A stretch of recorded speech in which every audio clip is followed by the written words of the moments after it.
Right, well, here we are again, another interview for the Level 4 apprenticeship, and I'm stood out here in front of the old Borough of Poole Civic Centre offices. So, Claire, how do you think I've improved since I've been working at the SBPP? Yeah, Nick, he was quite nervous when he started, didn't know much about council tax or, I think it was quite a new, different environment for him to be working in, because I know he's done a few different things in the past. He's brought so much with him and he's added to it by asking lots of questions, really paying attention to what's going on around him, really built on the things that he's been learning. I think he will continue to do that, and he's a really good valued member. While I've been at the Stour Valley and Poole Partnership, I've always wanted to make sure I'm an indispensable member of the team. To do this, I've always turned up on time, done as hard a work as I can during the day, and tried to get along with everybody I worked with, which has been really easy because I love everybody I work with in the billing team and all the other teams in the Stour Valley and Poole Partnership. Teresa, how have I integrated into the team? Nick is a hard-working and integral part of our revenues team. He does all the refunds every week for the 4 councils, moves and website direct debits. This allows other members of the team to deal with complicated council tax issues and answer the telephones. He's always ready to help with a computer, which he has a great knowledge of, and it saves a lot of time for us to stop calling IT. Altogether, he's a lovely, approachable young man. So I've been involved in lots of projects at Stour Valley and Poole Partnership. The biggest one I've been a part of was helping to beta test our new website to make sure customers have a really good experience when they first came online to use it. I've been asked to take part in these projects mainly because everybody at the Stour Valley and Poole Partnership knows how much of a team player I am and how good I am at communicating what needs to be done as well to help improve our customer experience. So, Tim, how have I done in my 3-way reviews? So the 3-way reviews with Nick have been very helpful for me. They've given me a good perspective on what Nick thinks about it and what the supervisors of the course think about Nick's progress, and I have to say that I've been very pleased with the way Nick has fitted into the team and the work that he's undertaken for us, and I hope and I know that he's going to progress very quickly when we move him on. So along with completing my apprenticeship, being a effective member of the Council Tax and Billing team, I'm also the Young Members Officer for our branch of Unison, and now newly elected Education Coordinator and Lifelong Learning Coordinator as well. This has been a really enjoyable experience, taking on these roles and representing all the young members of the borough for the past year. I've been to 15 national and regional events to represent our branch and to stand up for the young members and make sure that their views are being heard. And it's helped me come on leaps and bounds professionally as well. It's helped me so much in the Stour Valley Poole Partnership because it's given me that confidence and knowledge of working practices and experience which I can bring to the team and help offer them training as well. So, Mark, where do you think I'll be in a couple of years' time? Come to local government, very interesting time. So by 5 years I see that he's finished his apprenticeship and studying for the IRRV. At what level, I'm not quite sure at the moment. Hopefully NVQs and gone on there, and considering maybe going for a full professional qualification.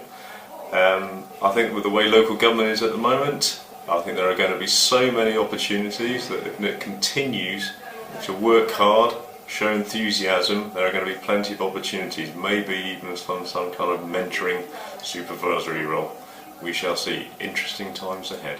Sure, you're aware that both Exeter and Poole are in, and one of the best things that we heard during the course of that day was the experience that our apprentice members were having whilst doing their apprenticeship. So we thought, well, rather than just keep it to the southwest region, we'd share it with all of you. So this is the opportunity to hear from our apprentices and their mentors in the 2 branches. Thanks. Over to you. Okay. So what motivated us to join after the first meeting is that I came up with an idea where apprentices can move around the borough because of these different isolated teams and do shadowing with other teams to get an idea of what exactly our local government did, because a lot of them really didn't know, apart from, like, I just work in taxation. I know the taxation bit, I don't know everything else it does. It will also look really good on my CV, and it's also something I've never done before. I've not spoken to such a large audience before, and I thought it'd be a good opportunity to try something like that as well.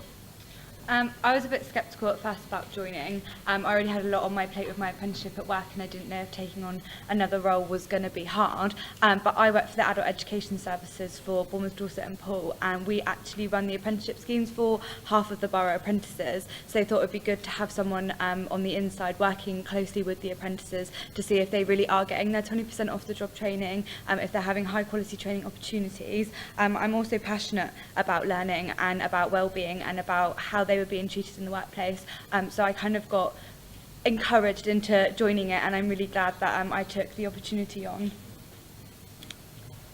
So currently, looking to the future of the Apprentice Learning Network we've got, we're trying to build up a kind of a yearly rota of meetings. So we've done a couple of topics on mental health and well-being, teamwork, writing your CV and things like that. So we're trying to get kind of a yearly kind of platform so we can send it out to the people who follow on afterwards, because you still want it run by apprentices, because that helps build their CV and confidence as well, so they can then carry it on after our apprenticeships finish. The apprentices feed back to us, and they find that the Learning Network is not only beneficial for their job role, but it's also beneficial in a socialising way, in a networking way, and in their own well-being way, as it improves their well-being. We've had some really good feedback with suggestions for what they would like to learn, which I think is really encouraging, because normally they don't speak out about what they want to learn. They're just kind of given a path, and that's your learning programme, and that's what you're going to follow. So it really gives them their own voice in their apprenticeship, which I think is really, really important. Yeah, so talk about the feedback we get at the end of each session we let them just say anonymously a lot of the time, what kind of sessions do you want to do.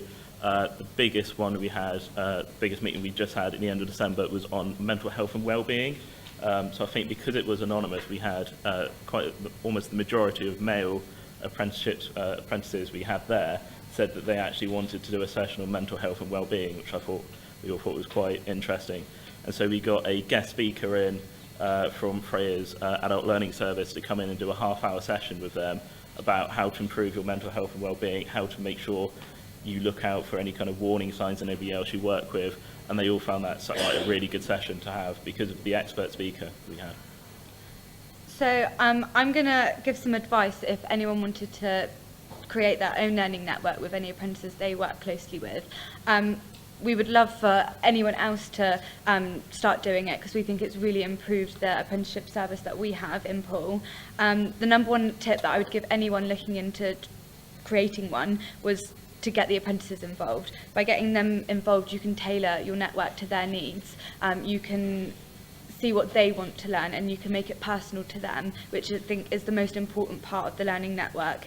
Don't ever doubt yourself. It's learning, and you can't go wrong with learning. You can pick anything you would find beneficial, and if you find it interesting and beneficial, no doubt that they're going to find it interesting and beneficial because they're learning from you. And the last bit of advice I would have for anyone is to have fun, because if you're enjoying yourself, they'll be enjoying themselves too. Thank you.